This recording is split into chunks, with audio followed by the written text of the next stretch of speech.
Yeah, 1780, and gold did get under the 200-day moving average, I'm pretty sure. And if that's true, then that portends more weakness ahead. I think the ultimate low in gold could be in the 1700s somewhere. I mean, I've heard some of the analysts that I, respect a great deal are even saying 1680.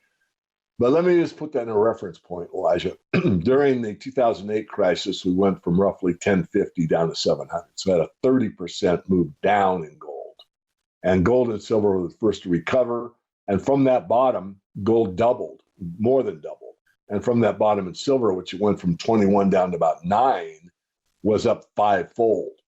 So that suggests that going forward, after gold and silver catch a bid and the metals move up while the stock market's moving down, I expect actually better results than that, not like overnight, but I think you can think about what it did. And again, we're probably in a worse crisis than we were in 2008. So within that context, we're fine.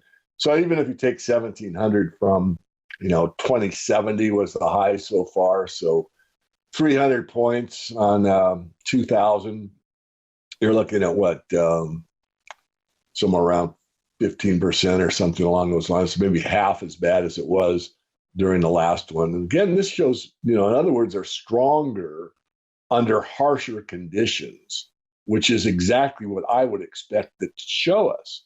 So I don't think it's even a convoluted way to look at it. I think it's actually of course I'm saying this, but I think it's an accurate way to look at it. It's like, well, it's weak. Okay. How weak relative to what it did in the past? How weak relative to what it could do, et cetera. So I wish it was going straight up. I wish it was opposite the stock market right now, but that's not how markets work. And remember, major moves climb what we call the wall of worry. And there's a lot of worried precious metals investors out there, which psychologically is actually something that I'm not afraid to talk about. And I think is probably quote unquote normal. Because when you have something that's the truest hedge you can have against all the financial markets or currencies, the currency war that we're having with the other nation states, there's a lot to digest. And yet gold over the longer term, silver as well, have usually proven to shine. And I think that's ahead, but not immediate.